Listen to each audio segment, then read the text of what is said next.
Hello you beautiful people. I don't know why, but I've really struggled to make an update, but we do have slight progress in Casa Feet.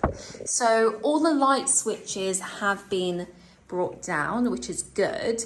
The only thing is, I think they're too low. Again, remember I'm 6 foot and it's basically at hip length, and that feels too low. I can't remember how high normal light switches are supposed to be because I've gotten used to them being like up here. But you can see it doesn't look very professional. And if I'm going to be quite critical, I'm not sure I'd necessarily recommend the electricians I use because they have completely scuffed the floors. Like this is just a bit that like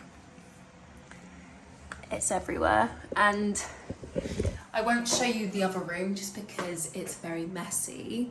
But what I have to do is I have to plaster and repaint. And one of the main issues they had is apparently there's like rubble. Well, not apparently, I saw it. There is rubble in the wall. That's how old it is. There's Philippe. Hi, Philippe. Basically, when they had built this house, they kind of just put anything they could in the wall. And yeah, he was trying to drill through and there was tile and everything. So yeah, but I'm glad I have more outlets, but it does look a bit shoddy. It's time to make poncha and just have a general life update. Now, if I'm reflecting on everything, I think I was really, this is a bread knife, wrong knife. I think I've been really naive around the whole process of owning a house and trying to get building work done. It's been really stressful, and it's about the compromise of quality over costs. And I think I've been fairly transparent on this channel. I don't have that much disposable income, so I tend to hire cheaper labour or cheaper people to do tasks. And I've often found that it's not done, not that it's not done to my standard, but I don't think it's ever done well. I think I get ripped off quite a bit. When I first started this channel, I wanted to show people that, you know, you could be, by UK standards, like a relatively normal person and do this whole moving to Portugal or Madeira thing. And yeah, I've struggled. I'm not sure I would recommend it now to people just because the cost of everything has gone up so much. And I think if you still want to move to Portugal, mainland makes more sense. Of course, not like the big cities, but if you go a bit more rural, then you get more bang for your buck. Online, there's a very glamorized view of Portugal, and I'm not sure that's necessarily helpful for the average person. I found this finally. I still can't find my, what's it called? Is it? My juicer.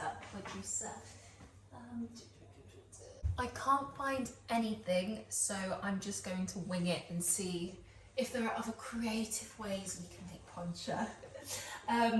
What was I saying? Yes, so I've been asked quite a few times why I made the decision to move to Portugal in my late 20s, and the honest truth is I started to feel quite suffocated in the UK, especially when I reflect on it now. It kind of felt like you're treading water. You think you're happy, you think that's the life you want, especially if you're in London, because there's this big glorification around, you know, being in London and all the fun things to do. But oftentimes you're kind of just stuck in that rat race, like you're chasing your tail.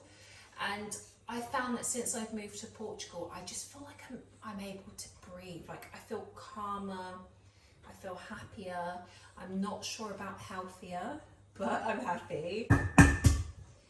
I used to watch a hell of a lot of A Place in the Sun, and quite often they'd go to places like Spain, and I briefly researched moving to Spain and I visited a couple times, but it didn't resonate with me the same way that Portugal did. And I did a lot of research online. I watched loads of YouTube videos and it seemed like it was the right fit for me. The only off-putting thing, well, not really off-putting, but the only thing that I found a bit concerning is a lot of the people that I was watching or came across seem to be more financially stable. That's how I'm going to phrase it. They seem to have more disposable income. So I reached a point where I felt like I couldn't do it because I didn't have that level of income and savings. But since moving to Portugal, I've met loads of people who are living their dream but on a budget, which is also what I'm trying to do, and sometimes failing. But I'm just hopeful that when I look back in like 5 years, I can say, okay, I made the right decision and it won't feel as overwhelming as it does now. This is what the poncha is currently looking like. I'm not sure I recommend this recipe. This is just for fun. Don't recreate this because I've bastardized it completely. The catalyst for me was being in my flat in London, freezing my ass off, watching A Place in the Sun because I binge watched that. And then I was just thinking, does life have to be this difficult? I had previously explored moving to a different area within England. So I was looking at a place called Hastings, which is supposed to be quote unquote affordable, and I couldn't get a mortgage. It sounds really bad, but yes, I couldn't get a mortgage for the value of the 2-bedroom house I wanted. And then I just started to think, okay, you know what, the world is big. There are other places I can explore, and then I landed on Portugal. Now I'm going to add the sugar. Again, I'm not convinced that this is going to work, but if it does, it means I will save so much time on making ponchas. So let's be optimistic. I'm going to sit on the counter because I don't have a stool and my legs are tired. But I reached a point where I started to panic about bills and just about my future. So I was working as a child protection social worker, which for me was quite a stressful role. And I just got to the point where in my work career, I was really stressed. I was coming home, had bills, was stressed, renting, and then I started to think, this can't be it. This can't be my life. Like, come on. This isn't advice, but I'm just going to say, if I could pack up everything and move to a new country, you can do that too. Especially if you're feeling like you're not happy and you're in a rut and you need to make a change. I fully endorse doing it. It's always difficult in the beginning, and I've made so many mistakes. I made so many mistakes, but I know it'll be worth it in the long run. So back to the house. The architects have stopped responding, which is always fun.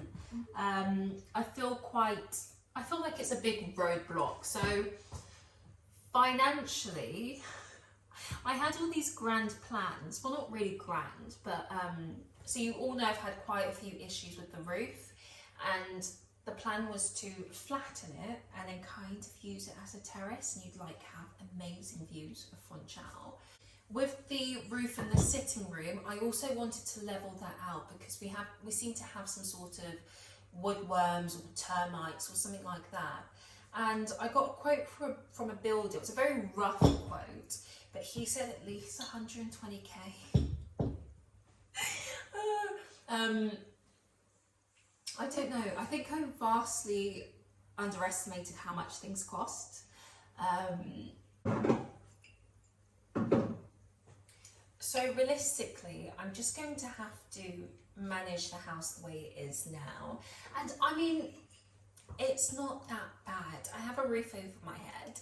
Yes, it leaks. Yes, we still have so much mold.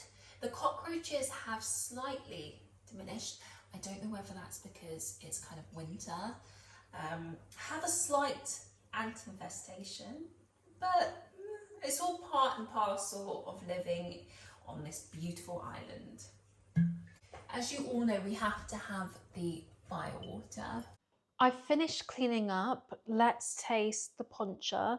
I'm hopeful I haven't ruined my name as the best poncha maker on the island, but yeah, it doesn't, I can already tell it doesn't look right, but let's see how it tastes.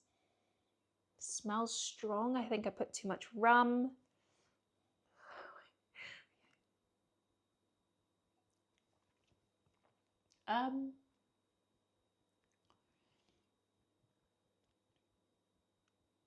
It's not as awful as I thought it would be. It just doesn't taste like poncha.